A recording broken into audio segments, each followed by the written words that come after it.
Sobat Mahasiswa, kembali lagi bersama saya di channel Ido Official. Assalamualaikum warahmatullahi wabarakatuh, namo buddhaya, salam kebajikan, dan salam sejahtera bagi kita semua. Perkenalkan, nama saya Ridwan Renaldi dari kelas 2C D4 Administrasi Bisnis Politeknik Negeri Ujung Pandang, NIM 452226061. Nah, pada kesempatan kali ini saya akan membawakan presentasi untuk memenuhi UTS mata kuliah Manajemen Keuangan dengan judul materi yaitu nilai waktu uang. Pada materi ini saya mengangkat 4 sub pokok bahasan, di mana yang pertama yaitu pengertian nilai waktu uang, yang kedua konsep dasar nilai waktu uang, yang ketiga masalah jumlah tunggal, dan yang keempat yaitu kesimpulan dari hasil representasi saya nantinya. Baik, untuk memanfaatkan waktu langsung saja kita ke pokok bahasan yang pertama, yaitu pengertian nilai waktu uang. Pada slide ini saya menyajikan dua buah gambar. Gambar pertama ada jam yang menunjukkan waktu, dan gambar kedua ada koin emas yang menunjukkan uang. Kedua gambar ini memiliki makna yang berbeda, namun pada konteks ini kita akan menghubungkan kedua gambar ini. Nah, dari kedua gambar ini dapat kita tarik kesimpulan bahwasanya nilai waktu dari uang atau time value of money merupakan suatu konsep yang berkaitan dengan waktu dalam menghitung nilai uang. Maksudnya, uang yang kita miliki pada masa sekarang tidak akan sama nilainya di masa yang akan datang. Uang yang diterima sekarang nilainya lebih besar daripada uang yang akan diterima di masa yang akan datang. Itulah tadi pengertian mengenai nilai waktu uang atau hubungan antara waktu dan uang. Selanjutnya itu pokok bahasan kedua, yaitu konsep dasar nilai uang. Konsep dasar nilai uang terbagi menjadi 5 sub pokok bagian bahasan. Yang pertama itu penerapan pada topik akuntansi, yang kedua sifat bunga, yang ketiga bunga sederhana, yang keempat bunga majemuk, dan yang kelima itu variabel fundamental. Sub pokok pertama yaitu penetapan pada topik akuntansi.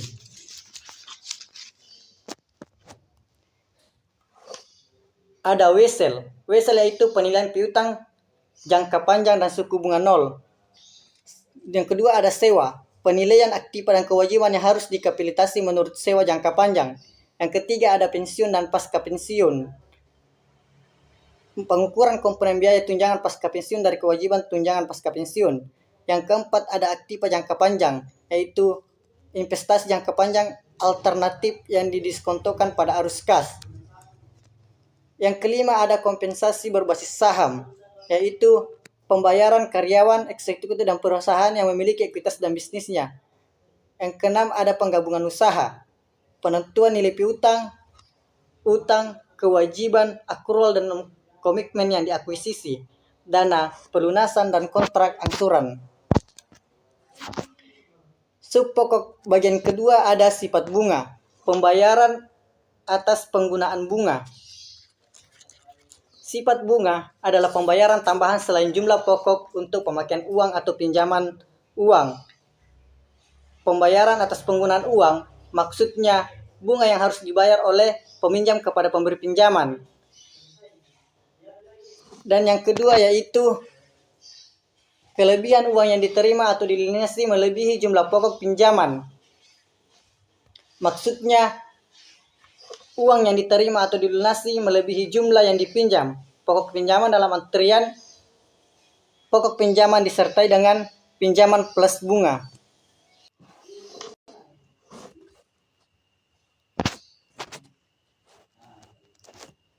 Subbagian yang ketiga yaitu bunga sederhana.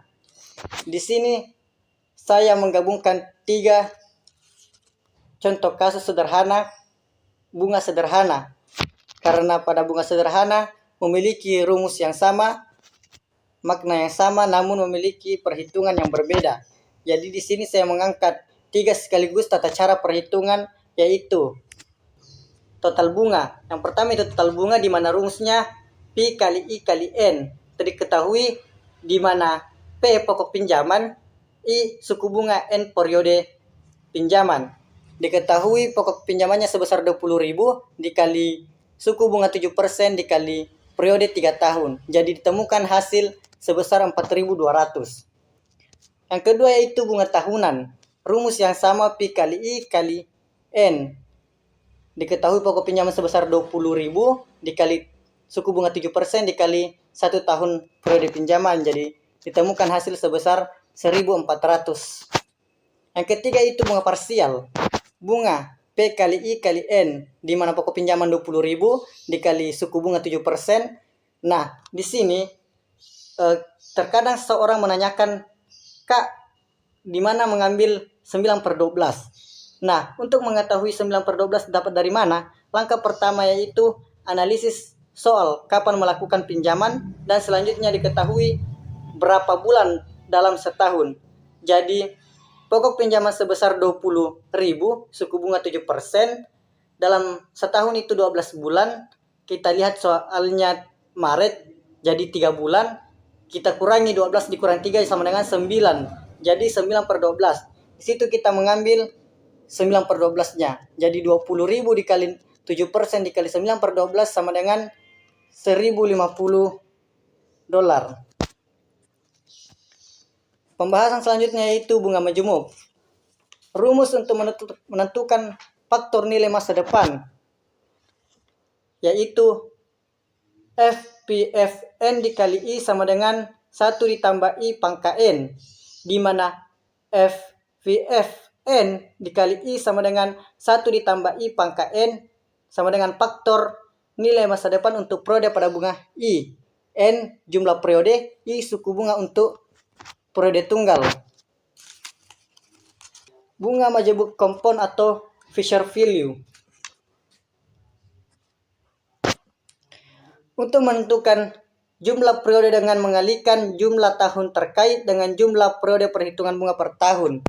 Nah, di sini saya menyajikan 3 kolom, masing-masing memiliki isi yang berbeda. Yang pertama itu tingkat bunga tahunan 12% selama 5 tahun di compound. Kolom kedua tingkat bunga per periode compound, dan kolom ketiga jumlah periode compound. Tabel tersebut dapat kita perhatikan di slide saya. Selanjutnya itu variabel fundamental terbagi menjadi beberapa. Yang pertama itu suku bunga.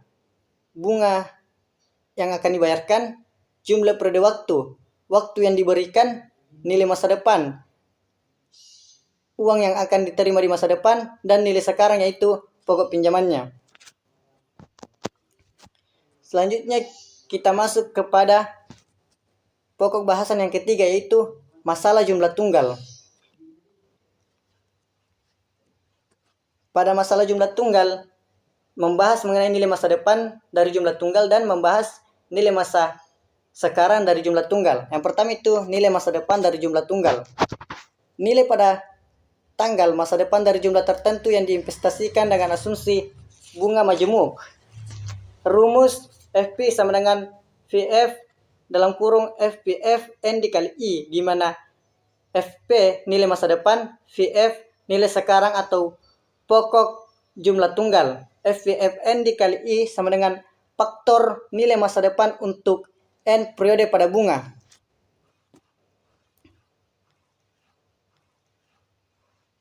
Adapun studi kasus pada nilai masa depan dari jumlah tunggal, studi kasus nilai pada masa depan dari jumlah tunggal. Nah, sebelumnya saya telah menyajikan rumus terkait contoh ini.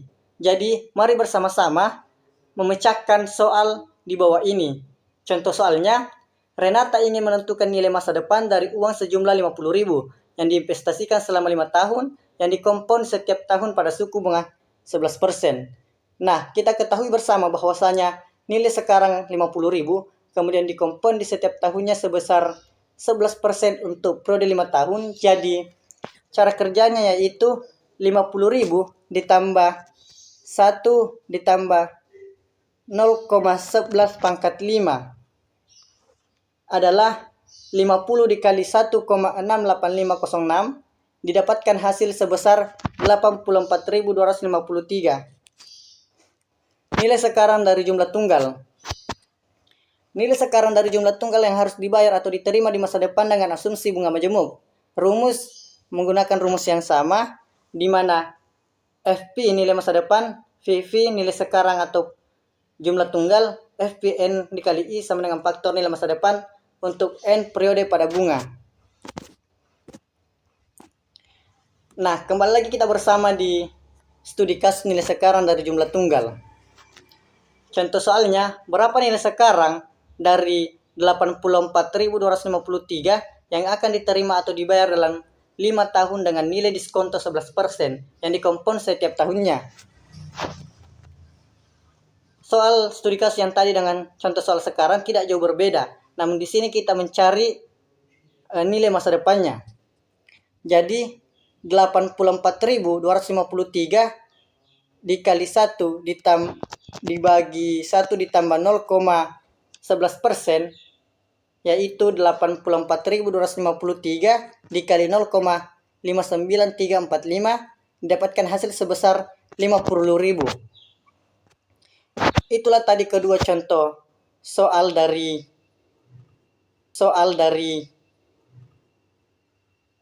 nilai masa depan dan nilai sekarang. Selanjutnya itu memecahkan nilai tidak diketahui lainnya.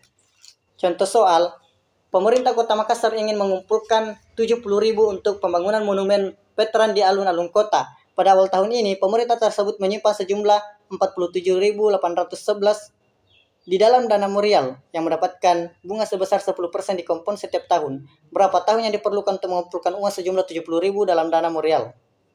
Nah, untuk penyelesaiannya menggunakan pendekatan nilai masa depan, yaitu FP sama dengan VF, FPF N dikali I 70.000 sama dengan 47.811, FPFN 10%, FPFN dikali 1%, 70.000 per 47.811 sama dengan 1,46410 dengan menggunakan faktor nilai masa depan 1,4610. Lihat dan baca kolom 10% untuk menemukan berapa yang dibutuhkan. Nah, menggunakan 10% pada periode 5 tahun. Jadi kita lihat pada kolom pertama 10% pada urutan periode kelima didapatkan 1,64651. Nah, itulah tadi sebagian besar gambaran mengenai nilai waktu dari uang. Selanjutnya itu kesimpulan. Dapat dari beberapa penjelasan tadi dapat kita simpulkan bahwasanya berdasarkan dari apa yang saya sampaikan, nilai waktu uang adalah nilai perubahan uang berdasarkan nilai waktu periodenya, baik itu masa sekarang, masa akan datang. Maksudnya lebih baik membayar 1 juta di tahun sekarang daripada membayar 1 juta di tahun yang akan mendatang. Sini saya menampilkan 2 gambar untuk sedikit motivasi. Hargai waktu dan hasilkan uang. Kalau bisa di setiap waktu menghasilkan uang. Artinya kita hasilkan uang melalui uang. Jadi pergunakan uang Anda untuk menghasilkan uang. Itulah tadi hasil presentasi dari saya mengenai nilai waktu dari uang.